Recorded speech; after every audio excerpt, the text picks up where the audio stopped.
Re-bienvenue, Soir d'Info reçoit tout de suite le secrétaire général du site Juste. Il s'agit de Maître El Hadj Malick Boun Aya Dionne.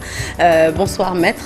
Bonsoir Sarah. C'est un plaisir de vous recevoir sur ce plateau. El Hadj Boun Malick Diop. On fait toujours la confusion avec Boun Abdallah Diop. Alors je rectifie tout de suite. Maître El Hadj Malick Boun Aya Diop. Toutes mes excuses, Maître. C'est un plaisir de vous recevoir sur notre plateau. Le plaisir est partagé, Sarah. Alors, avec vous, nous allons parler de cette crise qui sévit dans le service public de la justice depuis des mois. Vous avez, depuis mardi, entamé une grève de 72 heures pour, dites-vous, mettre fin à une situation alarmante des fonctionnaires de la justice. Mais pour tous ceux qui nous regardent ce soir, qui ne savent pas exactement ce que vous subissez, est-ce que vous pouvez revenir sur cette situation préoccupante que vous vivez? Merci Sarah, c'est toujours un plaisir d'être là à TFM pour communiquer avec votre auditoire, les Sénégalais. Effectivement, le syndicat des travailleurs de la justice est en grève, observe des grèves cycliques depuis le 23 novembre 2023 pour exiger la mise en œuvre de la réforme sur le statut particulier des fonctionnaires de la justice qui devait consacrer le passage des greffiers à la hiérarchie A2, un passage direct. Mais aussi le reclassement du personnel du ministère de la Justice dans un nouveau corps qu'on appelle le corps des assistants de greffe des parquets. Ce qui est paradoxal dans cette affaire, c'est que voici une réforme qui a été initiée depuis 2018, mais jusqu'à présent, on peine à finaliser la mise en œuvre. C'est-à-dire, logiquement, il y a quelque chose qui cloche, il y a des blocages, il y a des entraves ça et là. C'est que le problème se trouve au niveau du ministère de la fonction publique qui a opéré des sabotages de la mise en œuvre. Nous l'avons décrié de plusieurs manières devant plusieurs auditoires.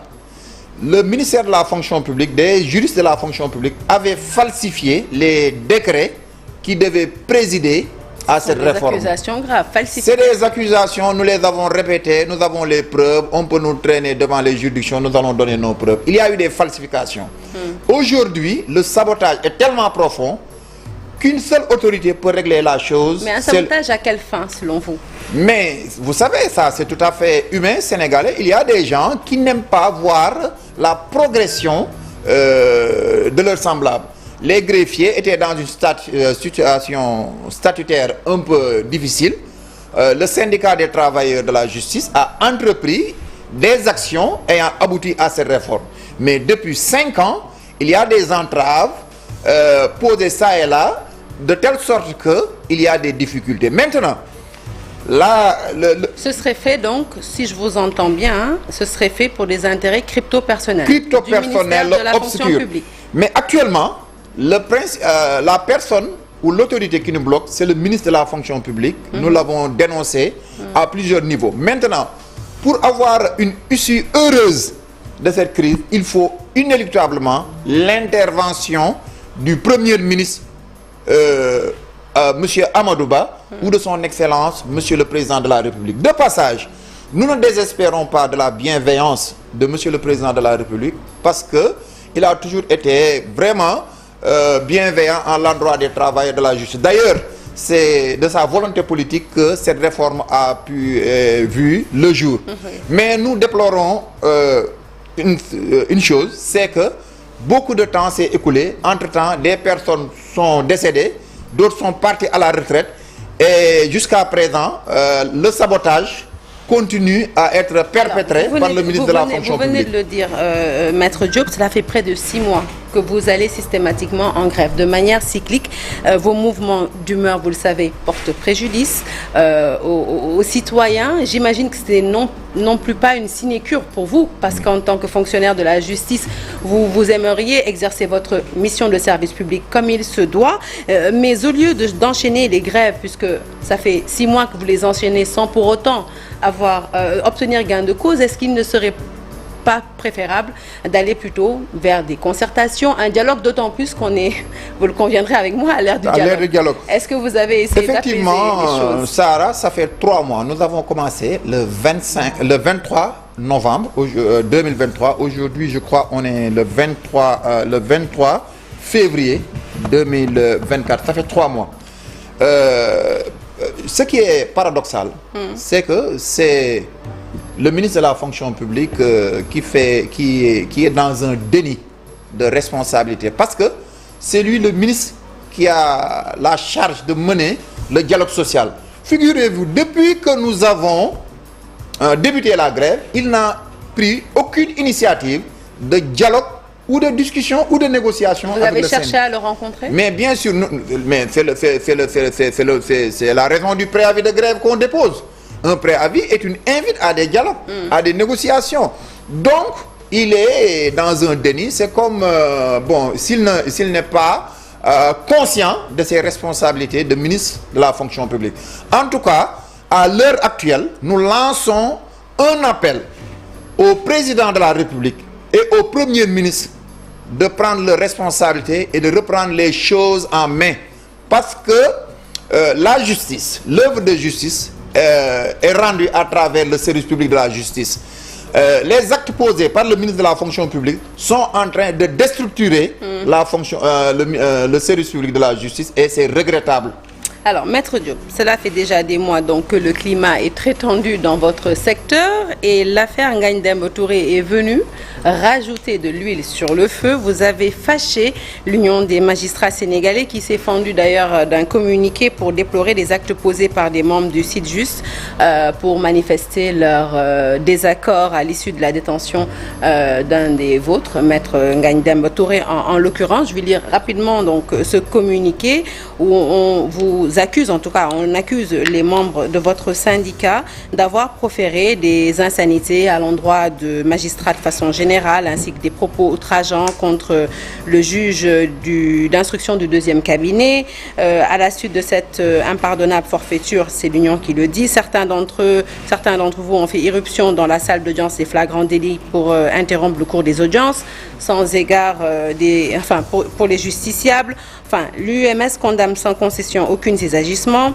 Elle affirme sa solidarité agissante à l'endroit du collègue visé, mais rappelle que nul n'est au-dessus de la loi et même les acteurs de la justice. Alors, est-ce que vous confirmez déjà ces accusations? Est-ce que vous confirmez ce comportement déplacé que vos collègues auraient eu à l'égard d'un juge? Je crois que, Sarah, il y a une méprise dans votre lecture du communiqué de l'UMS, parce que je l'ai parcouru et en aucune occurrence, on a vu le mot Sytjust ou le syndicat des travailleurs de la justice. Je voudrais dire ici, devant tout le monde, que le Sytjust, bien qu'il ait apporté son soutien à Maître Ngagne Demba Touré, parce que naturellement Maître Ngagne Demba Touré est des nôtres, c'est un greffier, c'est un travailleur de la justice. Quand il est dans des difficultés, surtout des difficultés avec la justice, il a naturellement notre sympathie et notre soutien. C'est pour cela que le Sytjust, dès qu'il a eu connaissance de son arrestation, s'est fendu d'un communiqué à travers lequel il a demandé la libération immédiate et sans condition de Maître Ngagne Demba Touré. Donc ça, c'est nous qui l'avons fait. Non, vous me laissez, oui, parce que sinon vous allez couper le fil de mon raisonnement. Ça, c'est nous qui l'avons fait et nous en assumons la responsabilité. Par contre, le Sytjust n'a pas pris l'initiative et n'était pas sur le terrain des événements qui se sont déroulés hier au palais de justice. On n'y était pas et ce n'est pas à l'initiative du Sytjust. Paraît-il que c'est un mouvement spontané de travailleurs de la justice, surtout de greffiers, paraît-il, parce que je n'étais pas là-bas et on n'a pas décrété. Mais quel serait dans ce cas parce que ces faits sont avérés, pour que l'Union des magistrats du Sénégal se fonde d'un communiqué, c'est-à-dire que les faits sont avérés, même si ils ne se réclameraient pas du SYTJUST, il reste des greffiers. Mais vous vous sentez comme tout de même concerné par ce qui est arrivé hier au tribunal, même si vous n'en êtes pas responsable. Quel est donc dès lors votre commentaire sur cette affaire? Écoutez, moi je vais vous dire une chose. Nous avons supporté, soutenu Maître Ngagne Demba Touré en exigeant sa libération immédiate et sans condition à travers un communiqué. Ça, c'est un fait. Le deuxième fait, c'est que ce qui s'est passé là-bas, le SYTJUST n'est mêlé ni de près ni de loin. Et donc ça ne vous concerne pas? C'est un autre fait. Non, c'est un autre fait. Et je vais plus loin. Le SYTJUST ne cautionne pas la conspiration. Je le dis très bien. Le SYTJUST ne cautionne pas la conspiration d'une autorité judiciaire, de surcroît un juge. Nous ne cautionnons pas aussi le squattage d'un couloir devant le cabinet d'un juge. Ça, franchement, il faut être rassuré de notre réprobation. Alors, c'est greffier, oui. Donc, par contre, nous tenons à dire que Maître Ngagne Demba Touré est un greffier et que certainement ce qui a fâché ces travailleurs de la justice, c'est que quelque part, il estime, et je le crois aussi, qu'on ne peut pas poursuivre un greffier de cette façon, parce qu'un greffier bénéficie de ce qu'on appelle un privilège de juridiction. C'est une sorte d'inviolabilité. Un greffier, c'est un acteur qui concourt à l'exercice du pouvoir judiciaire. De ce fait, la loi lui reconnaît une dignité à préserver, et de ce fait, il ne devait pas être poursuivi devant une juridiction de droit commun. Maître Ngagne Demba Touré, dont le SYTJUST réclame la libération, et je le rappelle, visé par un mandat d'arrêt international exécuté. Oui. Alors, pensez-vous que les agitations de ses camarades greffiers déjà puissent le sortir d'affaire? Et surtout, en tant qu'acteur de la justice, n'êtes-vous pas en train de piétiner finalement Dame Justice, puisque vous ne laissez pas la justice faire les choses? Mais en l'état, comment rétablir la vérité s'il n'y a pas de procès, si la justice ne s'exerce pas tout simplement? Sarah, j'ai été on ne peut plus clair en disant que le SYTJUST ne cautionne pas. Non, je ne parle pas de caution. Non, ne cautionne pas. Vous réclamez sa libération immédiate. Vous demandez à la justice de le libérer immédiatement alors qu'il est visé par un mandat d'arrêt. Il y a quelque chose. Pourquoi ne pas laisser la justice suivre son cours? Mais il y a quelque chose qui a motivé cette demande, et c'est bien formulé et libellé dans notre communiqué. On est à l'ère de l'apaisement appelé par le président de la République pour la pacification de l'espace public, qui a conduit à la libération de 344 détenus dits politiques. Et on attend encore 272. Attendez, Sarah, il faut qu'on soit cohérent quand même. C'est pas moi qui vais vous faire la leçon. Le temps de la justice n'est pas le temps des hommes. Ce que vous aimez nous rappeler, 365 jours sur 365. Mais on est dans un contexte politique, et on sait que dans ce pays, c'est la politique qui fait et qui défait les faits des jours. Aujourd'hui, ce qui est sûr et certain, des Sénégalais sont en train d'être libérés des ardeurs de la justice suite à l'appel du président de la République. Et je crois, je ne défends pas les faits qu'on reproche à Ngagne Demba, mon collègue Ngagne Demba Touré, mais je crois que c'est ce qui a présidé à son retour. Donc, on ne peut pas avoir deux poids, deux mesures. C'est pour cela que nous nous sommes inscrits dans le sillage de l'appel à l'apaisement lancé par le président de la République pour la pacification de l'espace public, pour demander sa libération, en demandant à Madame le garde des Sceaux de suivre les injonctions ou les instructions de Monsieur le président de la République. Je crois que ça, on ne peut pas le reprocher au SYTJUST. Au demeurant, je réitère que nous ne cautionnons pas la conspiration, le fait de chahuter ou de squatter le couloir qui est devant un cabinet d'une autorité judiciaire. Au demeurant, sur cette affaire, allez-y. Au demeurant, je voudrais lancer un appel à l'apaisement entre les acteurs de la justice. Mais j'allais venir à ça, parce que finalement, plus précisément, si les magistrats tirent de leur côté et les greffiers de l'autre, le corporatisme va avoir raison de la justice sénégalaise. J'appelle à l'apaisement entre les acteurs de la justice, plus précisément entre les greffiers et les magistrats, mais entre les magistrats et tous les travailleurs de la justice. Parce que la justice est une famille.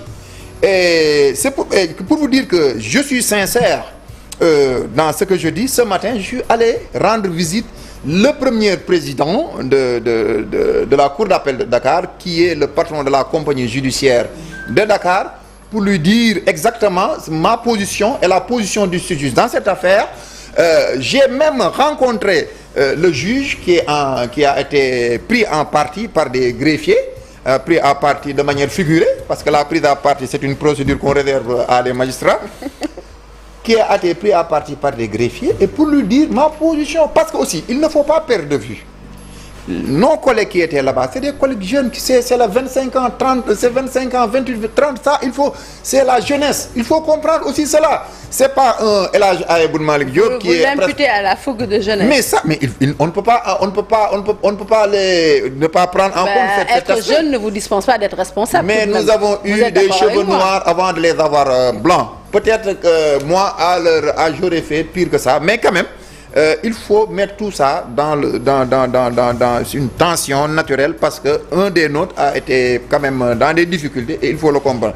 Mais ce qui est sûr et certain, il faut qu'on aille vers l'apaisement, parce que la justice ne peut pas se rendre sans la sérénité.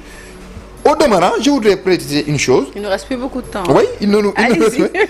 En tout cas, oui. Le Sud-Just va assister notre collègue Ngagne Demba Touré pour le sortir des ardeurs de la justice. D'ailleurs, nous, dès qu'on s'est fendu de notre communiqué de soutien, on s'est rapproché de la chancellerie pour avoir une possibilité de voir Madame la garde des Sceaux, parce qu'après tout, c'est notre kilifa, comme on dit en Wolof, et on a la chance d'avoir un acteur de la justice comme garde des Sceaux. Mais malheureusement, on m'avait informé qu'elle doit sortir du territoire national. Donc, c'est ce qui a fait qu'aujourd'hui, nous allons accompagner notre camarade, bien sûr, avec la façon du Sud-Just qui reflète la maturité et la sagesse de l'âge. Dernière question.